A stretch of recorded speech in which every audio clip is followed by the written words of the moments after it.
Hi viewers, అందరికి welcome friends. మన ఛానల్కి స్వాగతం friends. Mumbai Indians versus Sunrisers Hyderabad మధ్య మ్యాచ్లో మొత్తానికి ముంబై ఇండియన్స్ మరొక ఓటమిని అయితే కొని తెచ్చుకుందని చెప్పుకోవచ్చు.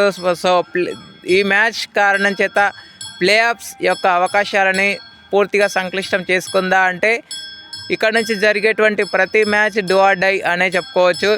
కాకపోతే ఆల్మోస్ట్ సంక్లిష్టం చేసుకునే పరిస్థితి దాకైతే తెచ్చుకుంది ముంబై ఇండియన్స్ అని చెప్పుకోవచ్చు. సో మరి మ్యాచ్ ఏ విధంగా సాగింది ఏంటి అనేది మన వివరాలకు వెళ్ళిపోదాం, ఏమాత్రం లేట్ చేయకుండా. So let's move in to the topic. Hi hello we were, అందరికీ వెల్కమ్ ఫ్రెండ్స్. మన ఛానల్కి స్వాగతం. మా ఛానల్లో మీకు కనుక వీడియోస్ నచ్చితే లైక్ చేయండి, షేర్ చేయండి, కామెంట్ చేయండి మరియు సబ్స్క్రైబ్ చేయండి. మరిన్ని నోటిఫికేషన్స్ కోసం పక్కనే ఉన్న బెల్ ఐకాన్ని ఆల్ పైన ట్యాప్ చేయండి. ఆల్ పైన ట్యాప్ చేయడం ద్వారా మేము చేసే ప్రతి తాజా వీడియోలని నోటిఫికేషన్లో పొందగలరు. సో గైస్, నిన్న Mumbai Indians versus Sunrisers Hyderabad మధ్య మ్యాచ్ అయింది కదా. సో ఈ మ్యాచ్లో రాయల్ రికెల్టన్ ఒక రికార్డు అయితే నెలకొల్పాడు. ఒకటి కాదు, ఏకంగా 3 రికార్డులు బదులు కొట్టాడు, 100 ద్వారా. సో నిన్న తను 100 చేయడం ద్వారా 400 రన్స్ అయితే కంప్లీట్ చేసుకున్నాడు. అయితే ఇప్పటివరకు వేగవంతమైన సెంచరీ చేసినటువంటి బ్యాటర్స్ లిస్ట్లో మొదటి స్థానంలో ఉన్నాడు, రెండో స్థానంలో ఉన్నాడని చెప్పుకోవచ్చు. 44 బాల్స్లో 100 చేశాడు నిన్నటి మ్యాచ్లో. తనకంటే ముందు సనబ్ జయసూర్య 2008లో అగైన్స్ట్ టీఎస్కే తను సెంచరీ చేశాడు. అండ్ తిలక్ వర్మ సనబ్ జయసూర్యతో సంయుక్తంగా ఉన్న విషయం మనందరికీ తెలిసిందే. సో ఇప్పుడు రాయల్ రికెల్టన్ రెండో స్థానంలో 44 బాల్స్లో ఉన్నాడు. టోటల్గా స్కోర్ వైజ్గా పరంగా మాట్లాడితే మాత్రం మొదటి ప్లేస్లో ఉన్నాడు. 123 రన్స్ అయితే చేసి ఉన్నాడు. And 114 royal Rickelton, 112 క్యూడికే, 105, 103 Rohit Sharma, 103 Suryakumar Yadav. So ఈ విధంగా రికార్డ్స్ అయితే నెలకొల్పాడు.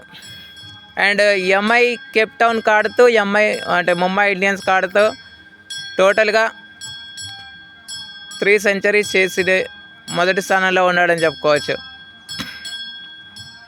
ఇక స్ట్రైట్గా మనం రివ్యూలోకి వెళ్ళిపోయినట్టయితే టాస్ గెలిచి మొదట బ్యాటింగ్ అయితే ఎంచుకుంది ముంబై ఇండియన్స్. సో దానికి తగ్గట్టుగా అయితే ఫ్లయింగ్ స్టార్ట్ వచ్చింది ముంబై ఇండియన్స్కి. ఇద్దరు హోరాహోరీగా పోటీ పడుతూ షాట్స్ అయితే ట్రై చేశారు. విల్ జాక్స్ని ఓపెనర్గా ప్రవేశపెట్టిన దానికి పవర్ ప్లేని కూడా చాలా చక్కగానే యూటిలైజ్ చేసుకున్నారు. అయితే 93 రన్స్ వరకు చాలా చక్కగా సాగుతుంది అనుకుంటున్న టైంలో మంచి బ్రేక్ అయితే ఇవ్వడం అయితే జరిగింది. సో 93 రన్స్ పార్ట్నర్షిప్కి బ్రేక్ పడిన తర్వాత సూర్యకుమార్ యాదవ్ మరొకసారి పూర్ ఫామ్ని కంటిన్యూ చేస్తూ 5 రన్స్కి తను అవుట్ అయిన తర్వాత ఓవర్ల వ్యవధిలోనే ఇద్దరు కూడా అవుట్ అయ్యారు. విల్ జాక్స్ మరియు సూర్యకుమార్ యాదవ్ ఇద్దరు కూడా అవుట్ అయిన తర్వాత రాయల్ రికెల్టన్ మరియు నమందీర్ ఇద్దరు కలిసి కొంత పార్ట్నర్షిప్ అయితే నెలకొల్పే ప్రయత్నం చేశారు. కాకపోతే ధాటిగా ఆడలేకపోయిన నమందీర్ మాత్రం చాలా వరకు వికెట్ అయితే కోల్పోవాల్సి వచ్చింది. అండ్ హార్దిక్ పాండ్యాతో కలిసి మంచి పార్ట్నర్షిప్ అయితే నెలకొల్పాడు. 56 రన్స్ పార్ట్నర్షిప్. ఆ 56 రన్స్ పార్ట్నర్షిప్ ఏదైతే ఉందో రాంగ్ టైంలో తను అవుట్ అవ్వడం అయితే జరిగింది. సో ఎస్ఆర్హెచ్ వాళ్ళు డెత్ ఓవర్స్లో చాలా వరకు నిలువరించగలిగారని చెప్పుకోవచ్చు. 212 for the loss of 3 wickets దాకా ఉన్న ముంబై ఇండియన్స్ నుంచి ఇట్లాంటి ప్లే అనేది ఎక్స్పెక్ట్ చేయలేదు. లాస్ట్ 4 ఓవర్స్లో వాళ్ళు 41 రన్స్ అయితే తీసుకొచ్చారని చెప్పుకోవచ్చు. సో 241 రన్స్ అయితే 244 రన్స్ అయితే స్కోర్ చేయగలిగింది ముంబై ఇండియన్స్. సో దీంట్లో ప్రఫుల్లింగే, సబీక్ హుసేన్ అండ్ నితీష్ కుమార్ రెడ్డి, హర్ష్ దుబే. ప్రఫుల్లింగేకి మాత్రమే 2 వికెట్లు వచ్చాయి. మిగతా వాళ్ళందరికీ పైన చెప్పిన పేర్లు మొత్తం ఒక్కొక్క వికెట్ అయితే రావడం విశేషం. సబీక్ హుసేన్ అండ్ నితీష్ కుమార్ రెడ్డి, హర్ష్ దుబే ముగ్గురికి 3 + 2 5. That's it. Extras 7 extras 8 extras అయితే ఇచ్చారు. 8. సో 31 రన్స్ వేసి హార్దిక్ పాండ్యా అవుట్ అయినాక లాస్ట్లో ధాటిగా ఆడలేకపోయినాక ఎప్పుడైతే హార్దిక్ పాండ్యా అవుట్ అయ్యాడో తిలక్ వర్మ కూడా నిరాశపరిచాడు. బట్ విన్స్ మాత్రం 1 రన్ చేసి లాస్ట్లో రాయల్ రికెల్టన్ సెంచరీ చేయడానికి ముఖ్య భూమిక పోషించాడని చెప్పుకోవచ్చు. బట్ అరౌండ్ 250-260 చేయడంలో విఫలమైంది ముంబై ఇండియన్స్ అనే చెప్పుకోవచ్చు. వచ్చిన స్టార్ట్కి వీళ్ళు ఎదుర్కొన్న స్టార్ట్కి అసలు సంబంధమే లేదు. ఎస్ఆర్హెచ్ మాత్రం చాలా వరకు పుల్ బ్యాక్ అయితే చేయగలిగింది డెత్ ఓవర్స్లో. అనంతరం లక్ష్యతో ఆరంభించిన సన్ రైజ్ హైదరాబాద్కి సూపర్ స్టార్ట్ అయితే రావడం జరిగింది. ఎందుకంటే వాళ్ళకి ఓపెనింగ్ స్టార్ట్ చాలా వరకు అటాక్ ఇంటెంట్తోనే కొనసాగించారు ఎప్పటిలాగే. So catches win the matches అంటారు. సో క్యాచెస్ కూడా డ్రాప్ చేశారు ముంబై ఇండియన్స్. సో దానివల్ల Abhishek Sharma and Travis head యొక్క పార్ట్నర్షిప్ అనేది ఇంకా విజృంభించబడింది. సో దానివల్ల వీళ్ళిద్దరి మధ్య 129 రన్స్ పార్ట్నర్షిప్ అయితే వచ్చింది. బుమ్రా వైడ్ల మీద వైడ్లు తను వేసిన 2 ఓవర్లు మాత్రం 18 రన్స్ అయితే ఇవ్వడం విశేషం. టోటల్గా ముంబై ఇండియన్స్ కోటాలో బుమ్రా కోటాలో టోటల్గా తను 57 రన్స్ అయితే ఇచ్చాడు. చాలా వరకు ఎక్స్పెన్సివ్గా తేలిపోయాడు. ముంబై ఇండియన్స్ ఒక మిస్టేక్ కూడా చేసింది. ఆ మిస్టేక్ ఏంటనేది నేను లాస్ట్లో చెప్తాను. వీడియో చివరి వరకు చూసాను, ప్రయత్నం చేయండి. సో తర్వాత అభిషేక్ శర్మ 45 రన్స్ వేసి అవుట్ అయిన తర్వాత పార్ట్నర్షిప్కి బ్రేక్ పడింది. ఆ తర్వాత ఇషాంత్ కిషన్ వచ్చాడు. ఇషాంత్ కిషన్ కూడా గోల్డెన్ డాక్గా వెనుతిరిగాడు. ఆ తర్వాత ట్రావిస్ హెడ్ కూడా అవుట్ అయ్యాడు 76 రన్స్కి. తను 23 బాల్స్లోనే హాఫ్ సెంచరీ చేసుకున్న తర్వాత రన్స్ అయితే చేసి 3 పరుగుల వ్యవధిలోనే 3 వికెట్లు చకచక పడ్డాయి. ఈ తరుణంలో అండీష్ క్లాసన్ అండ్ నితీష్ కుమార్ రెడ్డి మంచి పార్ట్నర్షిప్ అయితే నెలకొల్పారు. పార్ట్నర్షిప్ నెలకొల్పారు. చాలు, ఈ లాంగ్ పార్ట్నర్షిప్ ఏదైతే వచ్చిందో ముంబై ఇండియన్స్ నుంచి వాళ్ళు చేతులారా మ్యాచ్ని అయితే లాగేసుకున్నారు. ఒకనొక టైంలో ఎప్పుడైతే ముంబై ఇండియన్స్ ఫాస్ట్గా 3 వికెట్స్ తీసింది అనుకుంటున్న టైంలో Mumbai Indians driver seat Singh a song అనుకుంటున్న టైంలో మళ్ళీ యథార్థం పద్మావతి అంటారు కదా, అలానే రిపీట్ అయింది మళ్ళీ సీన్. సో చాలా వరకు మిస్టేక్స్ నుంచి అయితే ఏం కంబ్యాక్ అయితే చేయలేకపోయారని చెప్పుకోవచ్చు. టోటల్గా 8 బాల్స్ మిగిలి ఉండగానే మ్యాచ్ని అయితే ముంబై ఇండియన్స్ వాళ్ళు ఎస్ఆర్హెచ్కి మ్యాచ్ని అయితే అప్పచెప్పారు చాలా వరకు. అయితే 21 రన్స్ చేసి నితీష్ కుమార్ రెడ్డి అవుట్ అయిన తర్వాత మిగతా పని సలీల్ అరోరా వచ్చి మ్యాచ్ని పూర్తి చేశాడు. 36 రన్స్ పార్ట్నర్షిప్ ఏదైతే ఉందో ఆ పార్ట్నర్షిప్ హెల్ప్ చేసింది. సో 65 రన్స్ అన్బీటన్గా చేసినటువంటి అండీష్ క్లాసన్కి player of the match award కూడా రావడం మరో విషయం.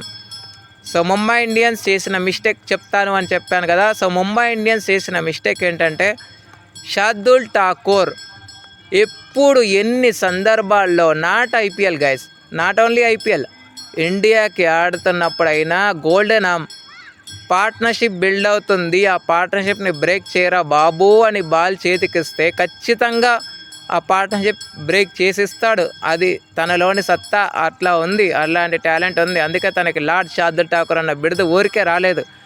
సో అట్లాంటిది షార్దుల్ ఠాకూర్ని ఇంపాక్ట్ ప్లేయర్గా తీసుకున్నారు. ఇంపాక్ట్ ప్లేయర్గా తీసుకున్న దానికి వాళ్ళు ఏం చేశారనేది క్వశ్చన్ మార్క్. చాలామంది రేజ్ చేస్తున్న క్వశ్చన్ ఇదే. ఎందుకంటే against KKR first match Mumbai Indians గెలుపు పాత్ర వహించింది. 220కి రిస్ట్రిక్ట్ చేయగలిగారు. ఆ రోజు ఎవరిది పాత్ర? ఎన్ని పార్ట్నర్షిప్లని బ్రేక్ చేయలేదు షార్దుల్ ఠాకూర్. ఆ రోజని కాదు guys, against Mumbai Indians versus royal Challengers Bengaluru match రోజు కూడా అంతే, సేమ్ రిపీట్. ఆ రోజు కూడా పార్ట్నర్షిప్స్ని బ్రేక్ చేస్తూ వచ్చాడు. మరి తనని ఇంపాక్ట్ సబ్గా తీసుకున్నారు, ఓకే బాగానే ఉంది. ఇంపాక్ట్ సబ్గా తీసుకున్న దానికి మీరు చేసింది ఏంటి? బౌలర్స్ కొంతమంది ఎక్స్పెన్సివ్గా ప్రూవ్ అవుతున్న వాళ్ళని ఆపేసి ప్లాన్ బి, ఇప్పుడు 2 స్ట్రాటజీ టైం అవుట్స్ ఉంటాయి. ఒక స్ట్రాటజీ పోతే ఇంకొక స్ట్రాటజీ చేసుకోవడానికైనా plan A, plan B, plan C టకటకటకటక చేంజ్ చేసుకోవచ్చు కదా.